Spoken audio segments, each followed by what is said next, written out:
Salt water drips from between the long tan legs of the woman directly above me. She is wearing a red lycra swimming costume. We are climbing rung by rung, hand over hand, up an old and creaking rusty ladder. It is anchored at the top and bottom, but sways ominously in the middle like an old bungee cord. Below me, from between my own legs, I see the head of a man look up at me. He is young and clean-shaven. I see sweat on his brow, and I don't know where I am. The heat from within this massive and oddly shaped iron tube is oppressive. The distinctive smell of ocean ozone and hot bodies fill my nostrils. Brushing up against my leg, I feel a smooth, muscular arm of the young man as he endeavours to squeeze past me. Beneath him, a long line of enthusiastic faces look up past me. All have urgent expressions on their faces and are climbing, eager to pass me by. Anxious not to block them off or be elbowed off the ladder, I continue to follow the woman above me. Finally, I see light flooding in at the top of the ladder. At last, I reach the final rung and pull myself up through the fleshy exit, using my shoulders to squeeze out. I find myself in hot, blinding light. A brilliant tropical sun bites deep into my bare shoulders. My feet cry in pain as they sizzle on the hot, gently domed surface of the rock. We appear to be miles above the ground. This curved plateau is about 20 feet across, 15 feet deep, and a smooth, sharp edge that is being used as a diving platform. Stretching away into the distance are the golden sands of what looks suspiciously like a surrealist version of Copacabana Beach. Like a fresh-cut artery, the tube gushes with eager and happy competitors still clambering out. I have to step aside for fear of being swept along as they continue to run and leap like Acapulco rock divers out and into the void. I can't believe what I'm seeing and move closer to the edge to see where they land. I feel my gut lurch with fear as I near the edge. My vertigo forces me down onto my hands and knees and finally onto my stomach, burning my belly. With my nose against the gritty surface, I inch forward. Peering straight down, I see down a sheer rock face. I watch the divers as they plunge like arrows into the calm blue waters many thousands of feet below. To my amazement, everyone performs the same graceful swan dive before finally and inaudibly splashing beneath the surface. The ocean is littered with tiny, delicate, lace-like rings of foam left by each dive. I see the swimmers finally surfacing and all streaming towards the base of this monolith to complete a continuous cycle. I have the overwhelming sensation that I am deeply involved, and as such, am compelled to follow. But my fear is too great. I'd always wished I'd been one of those who could dive from a 7-meter board, but this is clearly insane. I made my decision. Fuck the dive. I surrender. I give in to fear. Defeated, I hit reverse caterpillar mode and back away from the edge to stand and wonder what I should do next. Waves of pity emanate from the constant stream of swimmers still emerging from the tube, ready for the next dive. I feel the shame of failure once more. Urgently needing to find my way off this rock, I look around for some means of escape. Instantly my wish is granted, in the shape of an ancient English standing stone pushing up like a finger through taut cling film, tearing the now soft surface of the plateau. Intrigued, I walk towards as a small hole gradually opens up. I kneel down and insert my head and peer down into the darkness. I see that it is a smooth, bored, corkscrewing water chute heading straight down. As this appears to be produced for my own benefit, I take advantage of the forgiving offer. Turning to look one last time at this beautiful Brazilian scene, I reluctantly bid farewell and ease my shoulders in through the fleshy opening, as if guided by the safe, loving arms of a parent. I am able to let go and enjoy the impressive drop into darkness. Speeding head first and on my stomach, in the moist and warm black hole, whooping with delight, the first 1,000 feet are long and beautiful spirals, pure pleasure. However, the spirals begin to tighten until it feels like I'm in a centrifuge.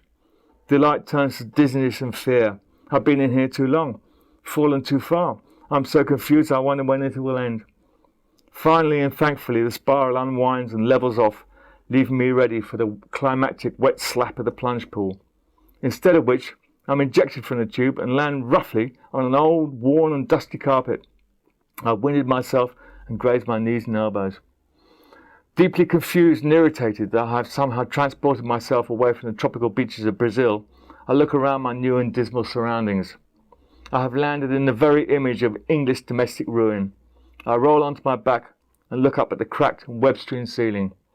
My nostrils are full of the scent of dust, plaster and mildew. I am in a small, square, incredibly derelict room with one door and one window. The carcinogenic orange glow from a street lamp outside floods into the room. The light is filtered through the saddest excuse for a curtain I have ever seen.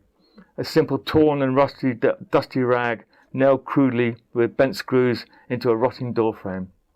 My disappointment at this gloomy scene dwindles to be replaced by a wave of benign acceptance. At least my dizziness has finally unwound itself, but I'm left emotionally and physically exhausted. Feeling drowsy now, I lay my head back down, surrendering to morphia. Gentle images begin to stir behind my closed eyes. As I drift further and further from reality, the sound of the door opening forces its cold hand into the warm duvet of my mind. I open my eyes to see a very old Chinese gentleman. He appears to be 103. He is wearing delicate, beautiful, multicolored silken tunic. Without speaking, he kneels beside me and begins to manipulate the air above me. Emitting a gentle and guttural vibration, he continues to move his hands before finally tugging at an invisible barbed cord attached to the inside of my core. As he pulls, a violent pain forces me to close like a clam around his arms, but the agony dissolves away to nothing. With a healing over, the Mandarin leans down and whispers in my ear, "You came here to be hurt." Huh? Deeply confused, I open my eyes to look at him, but he is already standing. Without another word, he opens, walks out through the door and closes it behind him. I sit up and massage my belly, which feels fine. In fact, I do too. Seemingly rejuvenated, I spring up, spiritually uplifted.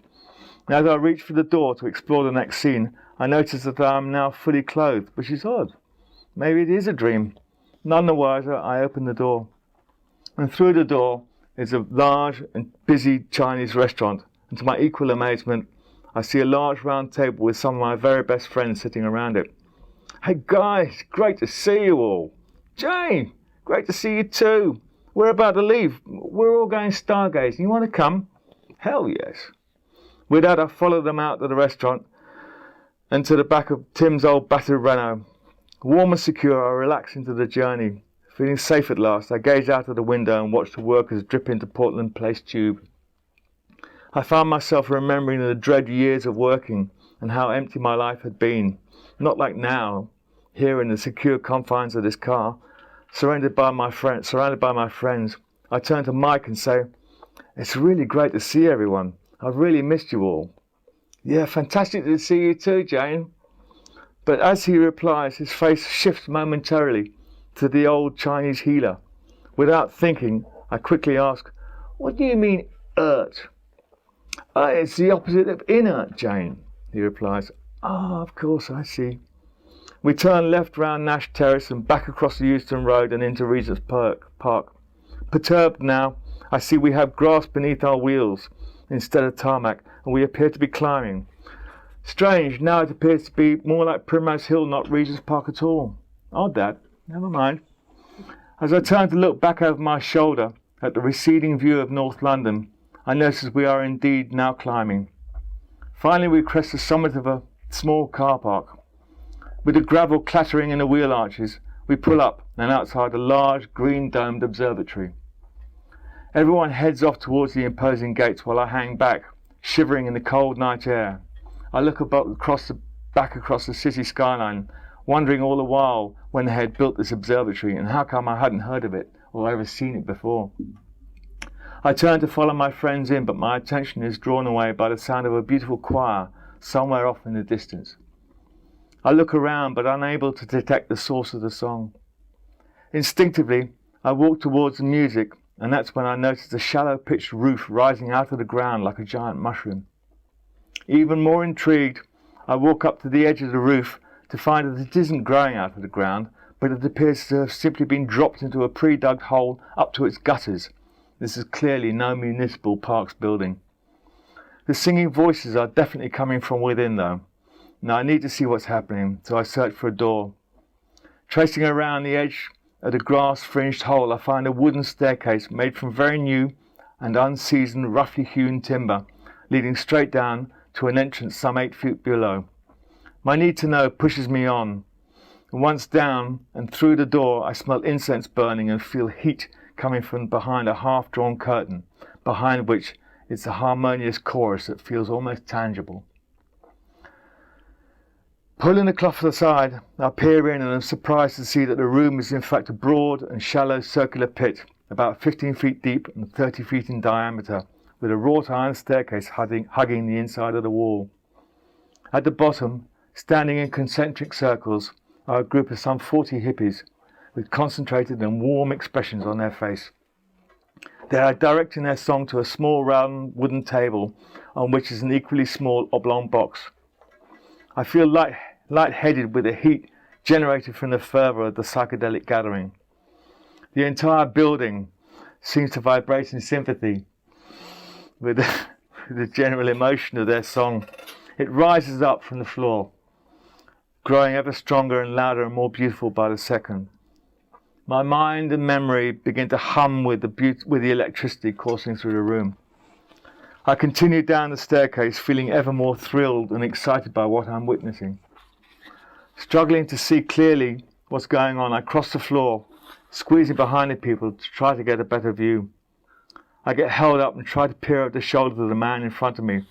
He turns, looks deep into my eyes, and with a broad smile on his bearded face, he waggles his eyebrows up and down while gesturing his head towards the table. I'm confused. I don't know what he means, but deep down I have this nagging suspicion that I know exactly what is going on. Still frustrated, I turn my attention back to the box as the song reaches a crescendo. I start to see thin, green tendrils of wispy light escaping from it, followed by tiny pulsating points of light that corkscrew up, out and away like miniature pyrotechnics, shooting madly about in all directions, with high-pitched and effervescent screams as they zip across and out through the walls. Now looking back at the box, that's when I notice what is the real focus of their adoration. Illuminated by the light show, I can clearly see the motionless body of a very young child, almost a baby. Maybe this is a funeral or a wake or something. At a loss, I simply observe. With one final whoop of energy, the voices, light, heat, sound and vibration all merged together in a smooth ballet and around the vibration, smooth ballet, and began to swirl around the room. A funnel forms in the center of the swirling mass and drops onto the body of the child, who absorbs the energy thus generated. The room falls silent. Then the baby moves and cries. The man with the eyebrows interrupts my shock. Good, eh? Fantastic. He waggles his eyebrows some more. No, this can't be, I reply in panic. Who are all these people? Buddhists, sannyasi, who knows? All I know is that I'm up to my neck, and I'm not happy with what my guts are telling me. That's when a woman directly in front of me turns and softly speaks. That's why you're here, lovely. All right. And she puts her reassuring hand on my shoulder and smiles into my face.